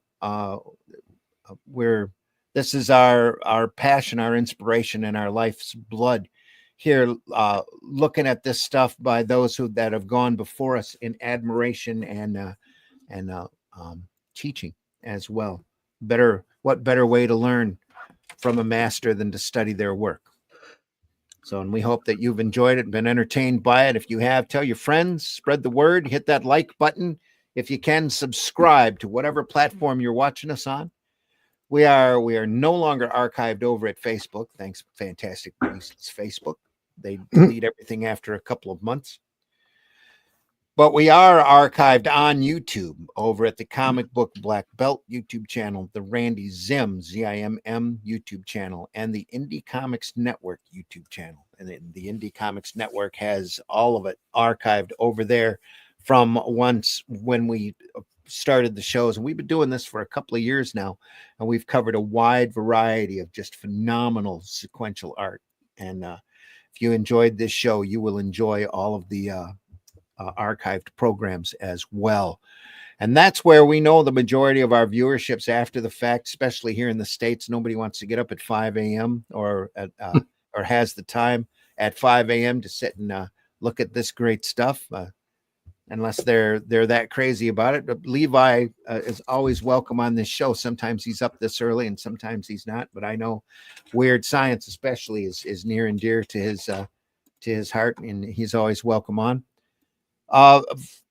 Again, folks, we deeply appreciate you stopping by. Tell your friends, look at our archives, and read our comics. Read alternative and independent comics, especially ours.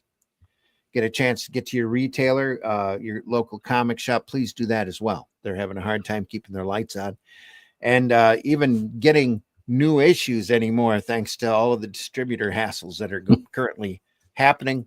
But there's always those back issues. Most retailers have a fantastic back issue selection and boxes that some people might not have gone through in months, just waiting for you to go through and discover this fantastic art form known as comics in all of its different incarnations.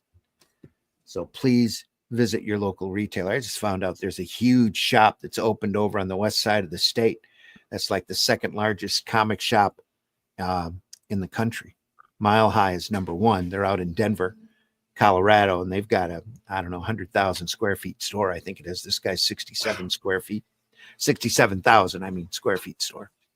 Wow. Of comics and all that genre. I'm was just over on that side of the state too. I'm sorry I didn't know about it sooner. I'd have gone down and visited.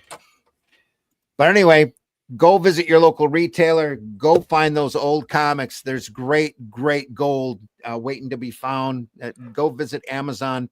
Look for the Shadow Kingdom. Look for Barnes and Noble's. CriticalBlasket.com also has that available. Go to fundmycomic.com if you want to see a lot of great campaigns from a lot of great contributors that would love to have you buy into their campaigns. Fundmycomic.com. It's a platform made specifically for comic creators in order to run campaigns for the works that they want to do or that they are doing. Great way to get a wide variety of material there. So go check it out, fundmycomic.com. Think that's it. We'll see you Sunday morning, folks. Sunday at 9 a.m. for Sunday Funnies, Star Wars. It'll be May the 4th. And Allison will probably join us. But in any case, and whoever else is invited, maybe we'll get Charles on board as well. Don't allow Allison on. Don't? Just to be mean or what? It's just a joke. Yeah. Because we all know what she's going to say. So don't allow it. You Not just allowed. want to avoid the cliche of it Not being allowed. Star Wars Day. But I always thought once Star Wars got owned by Disney that they would take that day anyway and use it to premiere their next biggest film. But it's a marketing opportunity that they don't have the brains, I guess, to figure out. So They're not interested. no, they're not. Well, their intention are completely different from fandom and making money. But that's another story for another time. Marv says, do you have something by Mark Schultz? I probably do around somewhere. Cadillacs and Dinosaurs, maybe. Yeah. You can take a look. Star Wars is great before being bought by the franchise slayer. Yes, absolutely. See you Sunday. Have a great weekend. You too, Marv. We'll see you. We'll see everybody back hopefully next week or on Sunday. Don't forget our you can always archive us at any time. We try to make this as much fun as we have looking at it. We're not monetized. We don't get paid for this. You don't, all the commercials you see, if I run one, is made strictly for humor, parody, and satire purposes. None of these commercials we run, unless it's of our own material, actually exist anymore. It's all old stuff back when commercials were humorous and funny. So, folks, we deeply appreciate you stopping by. And we'll see you, I guess, on the next one. See ya. Take care. Dania. We'll see you then. Say the weird thing. Ugh, I hate these big ass prices. Sounds like you could use some big ass savings. I'd love some big ass savings. Kmart Shop Your Way members save 30 cents a gallon. 30 cents a gallon? That's a big ass discount. Big ass discount. A really big ass discount. Really big ass discount. Honey, this solves your big ass problem. Totally solves my big ass problem. Dad, look at that big ass truck. Big ass man. Hello, big ass man. Shop Your Way members get big ass savings. Save 30 cents a gallon when you spend $50 or more at Kmart.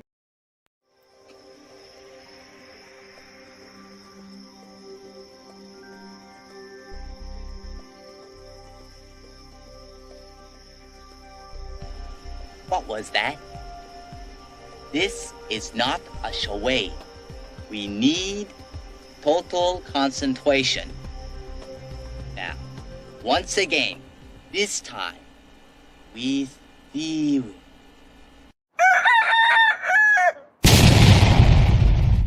The cops are doing their job as long as they don't be mean to people who are actually being innocent. Then I'm all gravy, baby.